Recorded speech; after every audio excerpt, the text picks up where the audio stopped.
Parliament సీటుకు అభ్యర్థి ఎంపికపై కేసీఆర్ కసరత్తు చేస్తున్నారు. తన సొంత జిల్లా కావడంతో కేసీఆర్ ఈ విషయాన్ని ప్రతిష్టాత్మకంగా తీసుకున్నట్లు తెలుస్తోంది. ఇప్పటికే 11 సీట్లకు అభ్యర్థులను ప్రకటించిన కేసీఆర్ మెదక్ పార్లమెంటు సీటుకు అభ్యర్థి కోసం వెతుకులాట మొదలుపెట్టారు. ఈ నేపథ్యంలో ఎర్రవెల్లిలను ఫామ్ హౌస్లో ముఖ్య నేతలతో కేసీఆర్ భేటీ అయ్యారు.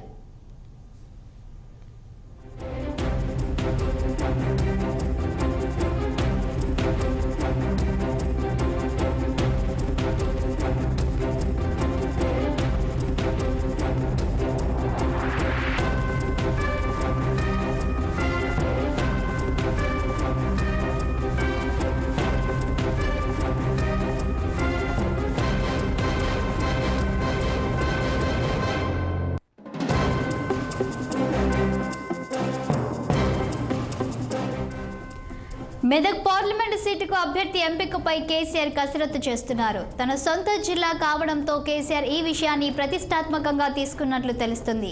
ఇప్పటికే 11 సీట్లకు అభ్యర్థులను ప్రకటించిన కేసీఆర్ మెదక్ పార్లమెంటు సీటుకు అభ్యర్థి కోసం వెతుకులాట మొదలుపెట్టారు. ఈ నేపథ్యంలో ఎర్రవెల్లిలను ఫామ్ హౌస్లో ముఖ్య నేతలతో కేసీఆర్ భేటీ అయ్యారు. ఇక దీనిపై మరింత సమాచారం మా పొలిటికల్ బ్యూరో చీఫ్ రామ్ లైవ్లో అందిస్తారు. రామ్, చెప్పండి. ఇక ఎర్రవెల్లిలో ఈరోజు కేసీఆర్ ముఖ్య నేతలతో సమావేశమైనట్లు తెలుస్తుంది. దీనికి సంబంధించి మీ వద్ద ఉన్న సమాచారం ఏంటి?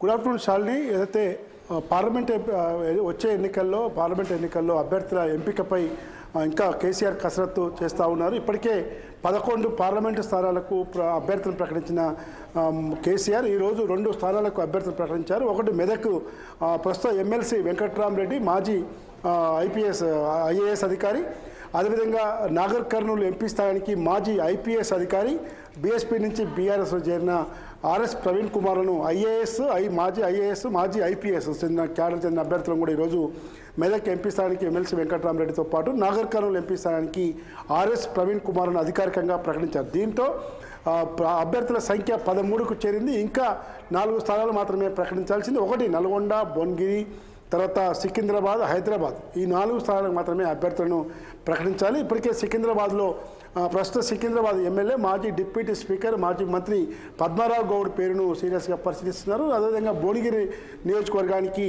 పార్లమెంట్ నియోజకవర్గానికి మాలేరు మాజీ ఎమ్మెల్యే, సీనియర్ నేత భిక్షమయ్య గౌడ్తో పాటు ఇటీవల ఎన్నికలకు ముందు బీఆర్ఎస్లో చేరిన జిట్ట బాలకృష్ణారెడ్డి పేర్లను కూడా పరిశీలిస్తారు. కానీ భిక్షమయ్య గౌడ్ వైపే ఈరోజు మొగ్గు చూపే అవకాశం కనబడుతుంది. దాంతోపాటు నల్గొండ పార్లమెంటు స్థానానికి నల్గొండ మాజీ ఎమ్మెల్యే భూపాల్ రెడ్డి తనయుడు కంచర్ల కృష్ణారెడ్డి పేరుతో పాటు మాజీ ఎమ్మెల్సీ, గతంలో పనిచేసిన మాజీ ఎమ్మెల్సీ తేరా చిన్నపరెడ్డిలను కూడా పేరును పరిశీలిస్తున్నారు. కాబట్టి ఈ మొత్తం కూడా కేవలం ఇంకా సికింద్రాబాద్, నల్గొండ, భువనగిరి ఈ 3 ఎంపికపై కసరత్తు చేస్తూ ఉన్నారు. ఈరోజు మెదక్ గజ్వేల్ నియోజకవర్గం తన ఎర్రవెల్లి ఫామ్ హౌస్లో మెదక్ పార్లమెంటుకు సంబంధించిన ముఖ్య నేతలతో భేటీ అయ్యారు. అందులో హరీష్ రావుతో పాటు అభ్యర్థులు ఎవరైతే ఉన్నారో వెంకట్రామరెడ్డితో పాటు గజ్వేల్ మాజీ ఎమ్మెల్యే, గజ్వేల్ ఇన్ఛార్జి ఒంటేరు ప్రతాప్ రెడ్డి కూడా ఈ సమావేశంలో ఉన్నారు. మా ఎమ్మెల్యేలు కూడా మెదక్ పార్లమెంటు పరిధిలోని ఎమ్మెల్యేలు కూడా ఈరోజు ఈ సమావేశంలో పాల్గొన్నారు.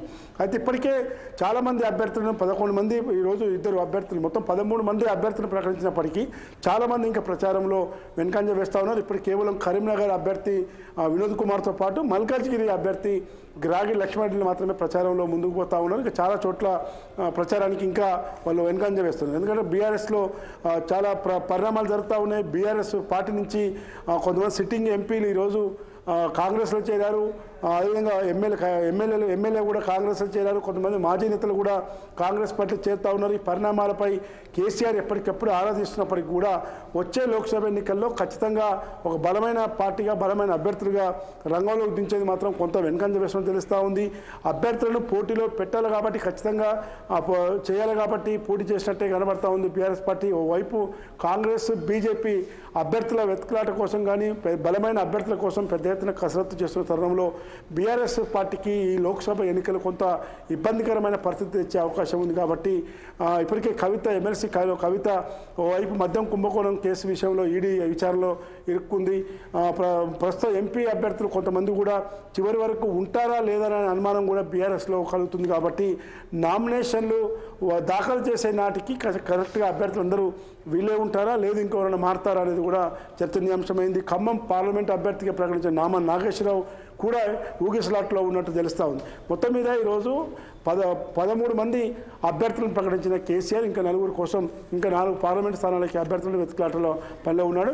ఏదేమైనా అభ్యర్థుల ప్రకటన ఒక్కొక్కటిగా ప్రకటిస్తున్న నేపథ్యంలో ఈరోజు 13 మంది అభ్యర్థులను ప్రకటించారు. తాజాగా ఈరోజు మెదక్ పార్లమెంట్ స్థానానికి ఎమ్మెల్సీ వెంకట్రామరెడ్డి, నాగర్ కర్నూలు పార్లమెంట్ స్థానానికి ఆర్ఎస్ ప్రవీణ్ కుమార్ల పేర్లను ఈరోజు కేసీఆర్ అధికారికంగా ప్రకటించారు. శాలిని రామ్, ఇక్కడ చూస్తే పార్లమెంట్ ఎలక్షన్స్కి కేసీఆర్ ఫ్యామిలీ నుంచి ఎవరు పోటీ చేయడం లేదా?